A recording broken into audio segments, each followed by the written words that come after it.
So your discussion on color, I think, you picked up on what I was trying to get at. Is it's not a conventional use, but I think you made it clear that your colors aren't driven exactly by what you saw in the field. It's sort of you have an impression in your mind of sort of what's happening in the field, but when you're doing this in the studio, a lot of times just formal concerns sort of dictate how you really end up creating a picture that people want to look at and composition that works. So as you said, it just gets down to formal concerns.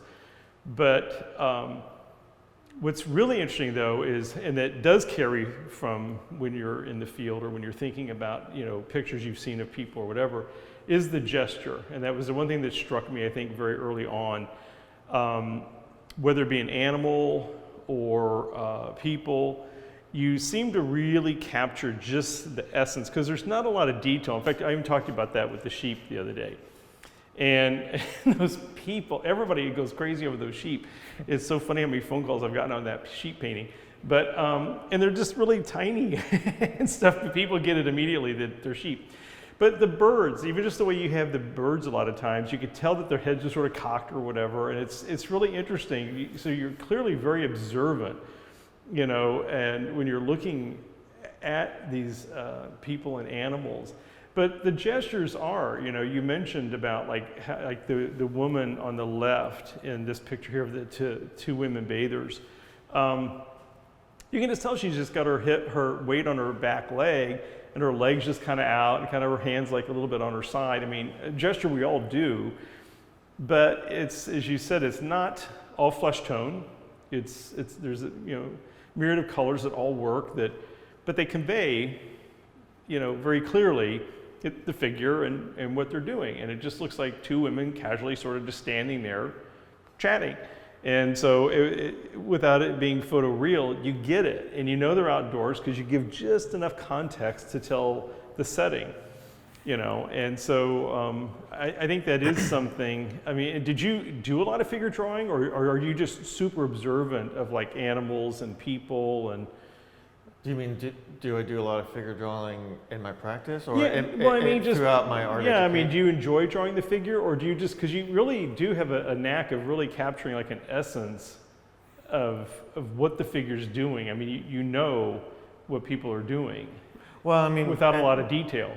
I mean, like a lot of visual artists, I was trained to draw from observation, and I started in high school.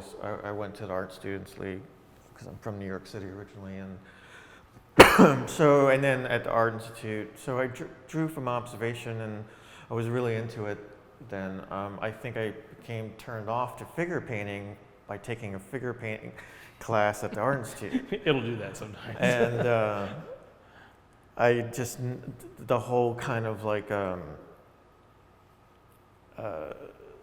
I don't know, ethos of it or something, it just wasn't interesting to me. And so I stopped, for the most part, really thinking about the figure itself. So I don't consider these figure paintings. A lot of times I'm doing things that I imagine wouldn't be what a figure painter would want to do by representing the figure.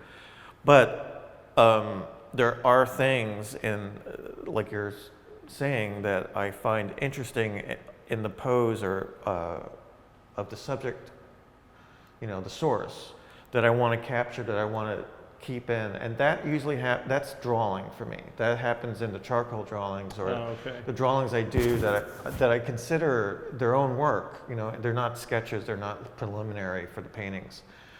There's a lot of drawings I never ever don't turn into paintings for me. So it's really just the approach of drawing. And then if I'm really interested in that, I will turn it into a painting, or I did already know I was going to do. I mean, it changes all the time, but a lot of my drawings I never turn into, never go translate to a drawing. Let me just ask you then real quick. So when you draw, because I realize now that by not using color and just focusing on drawing, just charcoal or graphite, it really forces you to really think about the nuance of movement or motion, because in your paintings, which are very economical in terms of, you don't have lots of detail, and everything seems so spot on. But so what I'm curious about then is, when you do drawing, do you model, or do you rely just on the line in your? I mostly rely on line. I've line. always kind of. That's probably a really good discipline, because then it forces you to really get the gesture right.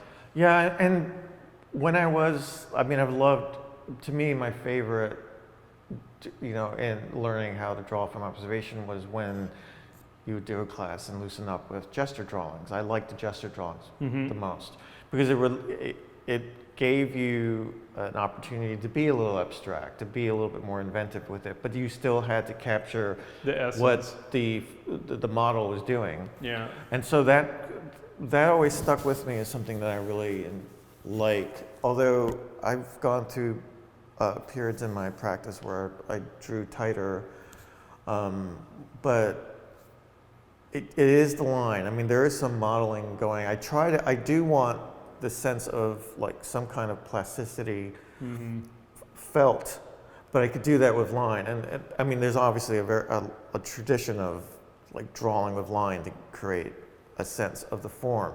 Because it's interesting when you look, I'm thinking like, Tebow, everything's, outlined in black. But now that I look at it, I'm realizing where you outline is largely the figure. It's not in the vegetation. Did you ever notice that? So your trees and things, other than what you need is, a line, because it is a line, the limbs.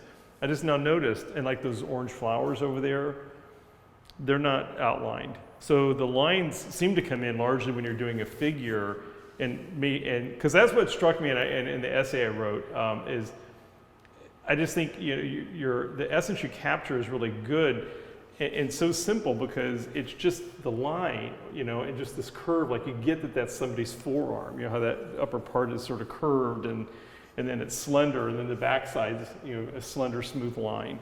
So that's why I was puzzling about if you use modeling or not, but you don't.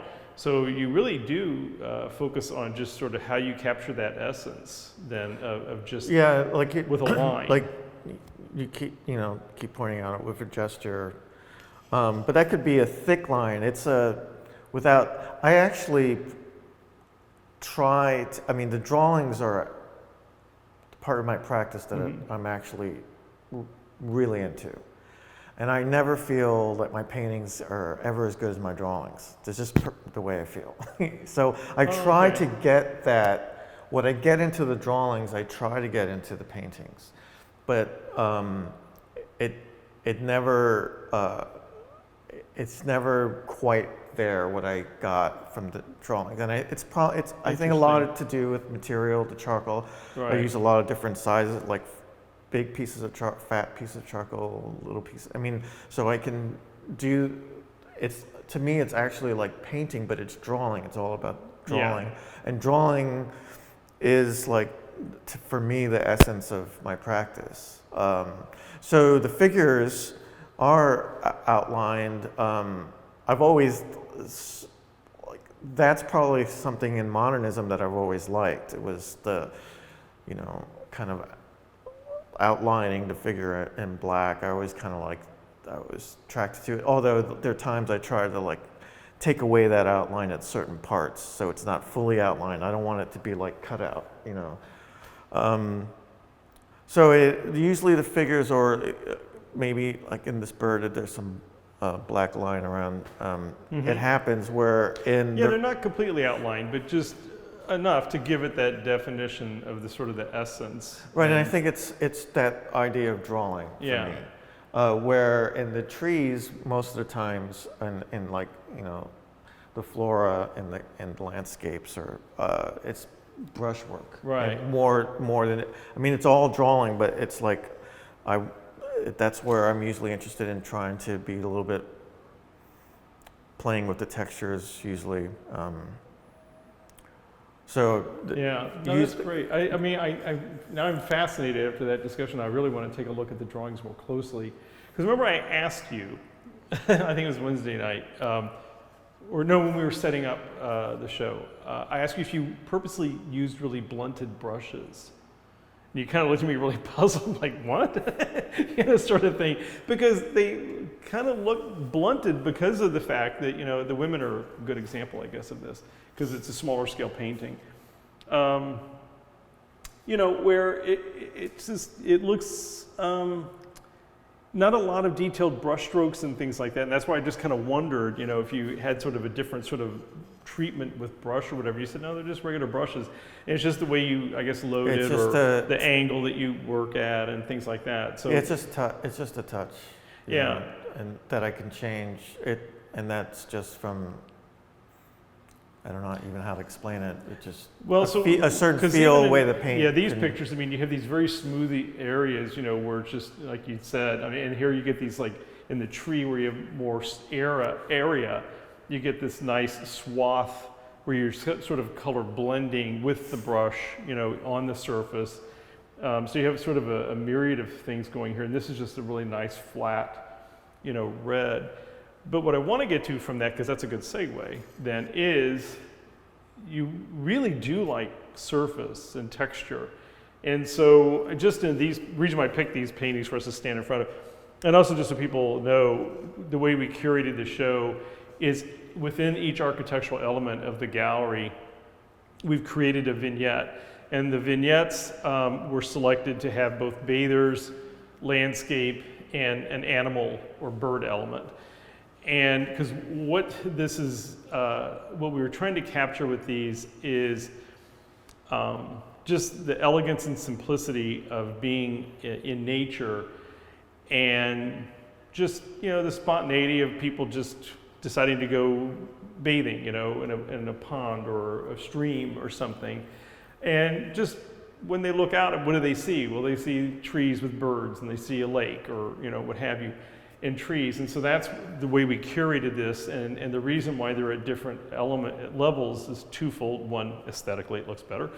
Two, because of the variations in size. But two, it was the fact that there's detail, and then there's perspectival detail, or atmospheric, perspective from the distance. And so that's what we were trying to capture, sort of that sense of, if when you're standing here, to convey these guys are really close up, that is way far away. And so we're just trying to play with the elevations. And also it's just kind of fun to do salon hangs this way. But back to the, and there's several different treatments that you do. So one is just very thick oil paint applied with kind of brushing and daubing with a brush, it looks like, or a sponge or something. I don't know, I've never watched you paint. And then you also have just little bits of branches in here. The other is, I don't know if this is when you talk about the gel medium. That's the sort of grittiness on here. You have, that, which makes a lot of sense here. I'm curious what your thinking is on the face and shoulders. And then again, here now we have a nice big chunk of tree bark and lots of texture in the leaves and some branches. And I love the way when you decide that something needs to be a little longer, or it's just a little longer, and you just go ahead and just let it come off the canvas. I love that. I think that's something that is, makes them just very natural and very interesting, and including, just the way that a lot of times the paint and everything comes up off the surface. But what is have you always liked surface, or is this something that you're particularly doing with the pastoral paintings to convey more of a nature? Textures, surface has been important to me for quite a while. And finding,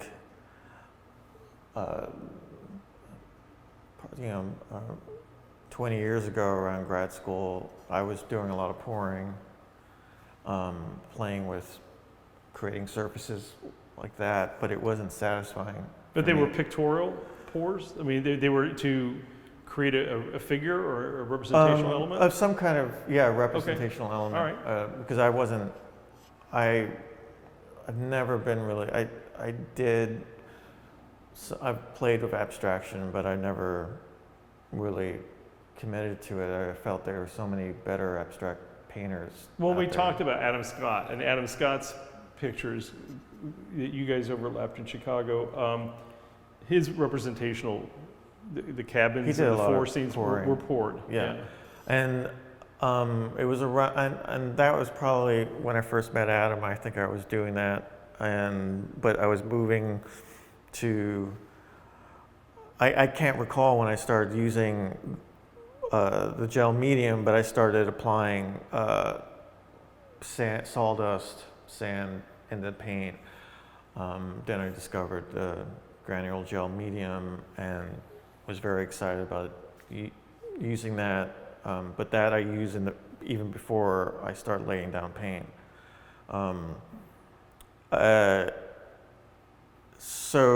So like sticking objects, and I was always playing, and I've done a lot of paintings with cutouts. So it was always attacking the surface in a way to challenge that for myself. And I was always really interested in Jackson Pollock's paintings, because some of them, because of the things that would be in there. And so it's all these different, like, just looking at like the different precedents and how they were used.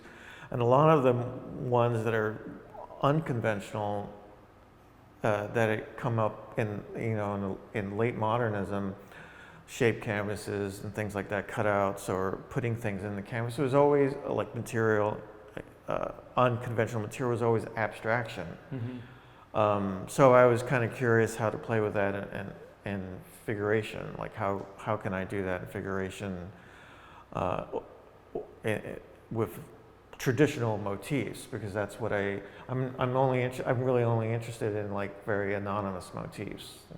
I'm not interested in something that has any kind of cultural significance. So I just use landscapes, still lifes, or figures. The bathers, I've been doing bather paintings for quite a while, and it was my interest in that as a motif, and well, it's a simple, clean figure to work with, and just a smooth form and shape against more rough or textured shapes like bark and leaves and things like that. So it's the contrast in the pictures is quite nice between like a bather and then just the organic scene behind them. So after hearing you talk, I now understand the attraction of that contrast in terms of just picture making and aesthetically having a balanced composition. But do you do it with an intent though to make it feel more real, like more literal, with the trees? Is that the idea? Because that's why I'm puzzled in the contrast. It was then with the granular gel medium on smooth skin. I was just kind of curious. Well, when you decide to and not to use. That's a good question, because sometimes I try. Sometimes I don't. When there's granular gel medium, that's like something that I perceived before I started painting that was going to happen.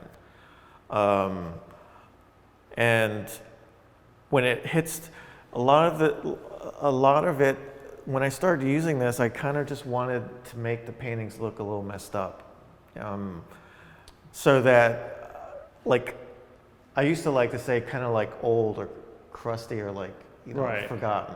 So it's not like artists who do a real heavy gessoing and just kind of leave it coarse and rough, and then they start painting on it. It's irrespective of what's going to get laid down on top of it. Is that what you're saying? To a point. Okay. For instance, in this larger painting, I knew what the motif was going to be, the composition, because it started from a drawing, and it was going to be a tree in the middle, and leaves or pine cone, whatever kind of tree. This doesn't matter. That I would have that texture just like I do here in a more extreme way. Right. But as I was laying it down on the canvas, I knew I was going to have it in the tree bark to give it that kind of sense of the tree trunk to give a sense of bark, the physicality of the bark. But then I kind of like just, a lot of times I'll just haphazardly go through where I feel the figure is. And in that way, part of it is to kind of like not focus solely on where it seems to make sense as a representation. So that it's not like a shtick.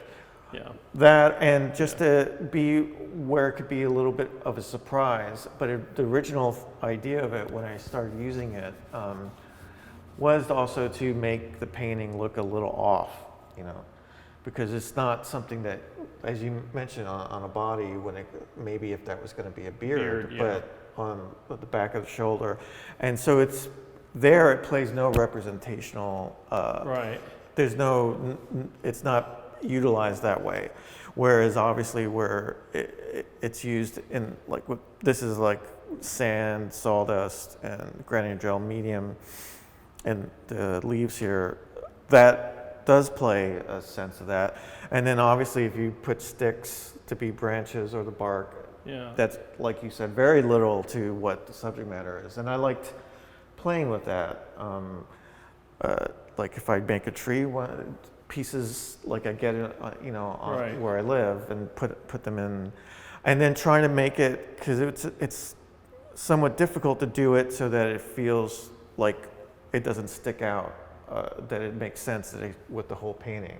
Right. A lot of times, you know, I'll stand back as far as I can in my studio to see if you notice it from a distance, and I'm happier. I feel it's more successful when you don't really see it from a distance and you come up onto it. Well, you don't, and that's a lot of times. I've asked you just in the images, is there something there? Because it just sort of seems like, you know, there's something there, but no, it's not obvious until you get up on it, and then I like it. I mean, I really enjoy it a lot, because, you know, it is sort of as you were mentioning, you do fuss around a bit with the shape. And there's some of these, but what I like about them, where I'm looking at a couple right now, where, and now hearing you talk more, I realize part of it is pictorial, like the one pastoral scene over there, where, you know, I think you did it for balance, but you did add something to the corner of the canvas to raise it.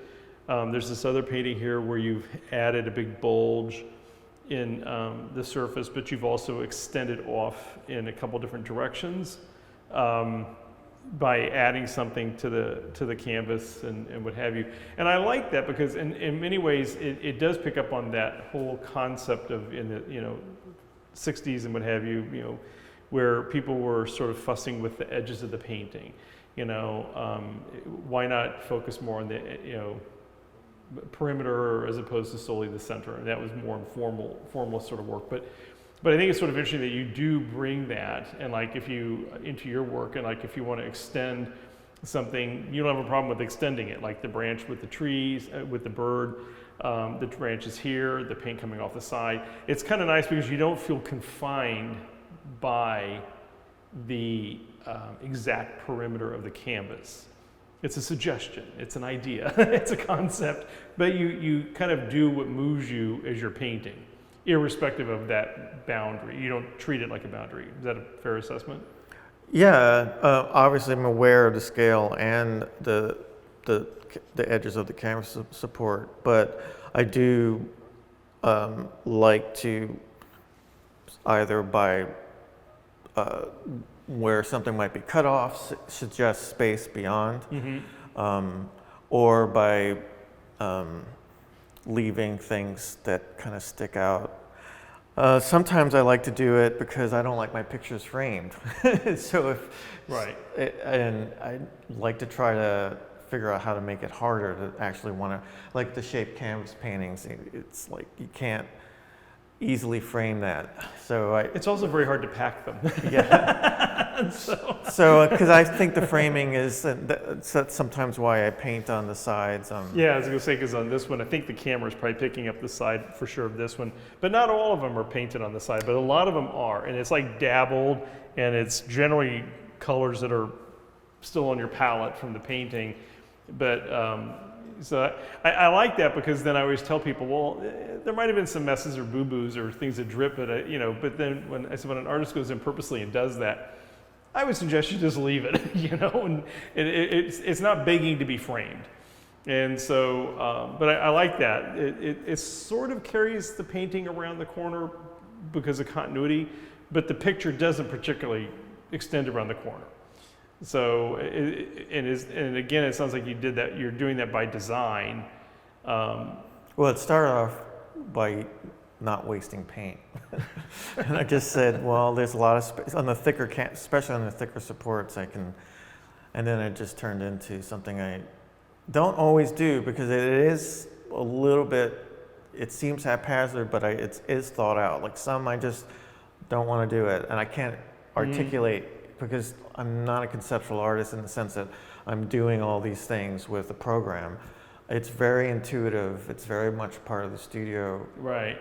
My studio practice. So some of them I go, oh, it would be really interesting to do that. It would be like sometimes I try to mimic the palette, the color palette, and then put it on the side. Or sometimes that's how that works out, or I just want to activate the side somehow. So it'd be a little less about, like this one, I mean, it has yellow, but I was less interested in, my approach here was just to activate it in some way, the sides of it. And actually, it's a bit of an ochre, which is in contrast to what the principal yellow is, which is kind of nice. So it does create something that's distinct from the surface, but still has continuity color in terms of palette. So yeah. So I like but I mean, sometimes I draw over for whatever. I don't do it with any kind of conviction, but her elbow comes off of here. And sometimes that happens just so that I'm very aware of how the edges are, and how so a lot of times I do paint over to the side to make sure whatever shape or whatever this is, it doesn't have any. It's a really little weird detail that bugs me if there's like bare canvas right here and I only paint here. So I usually make sure that I paint over, and that happens too. It's just a little. Yeah, it's not consistent. It's and I'm looking here. I'm just noticing, and it's not even 50% of the time, but still, I like it when I see it and I notice it, and I'm like, oh, I like that, and it's a nice, sort of addition. Well, it's on this one too, which is good because of the extensions on this one too. I think I see why you would do that. It sort of helps bring it around the continuity. So, good. Well, it's a surface that can be painted, so why not? That's what you do. Yeah. I paint on the back of them too. Oh, I noticed that. Some of them are very elaborate on the back. And people said, oh, we must have reused this canvas. I said, I don't think so. I think he was just doodling on it while he was painting his name. But so I've shown a few people the back sides of them, because some of them are rather elaborate on the back. So, and maybe you did recycle a canvas. I don't know. No, I don't. But I didn't think so. If I don't like something, I do paint over it. But a lot of times that it's like it's just.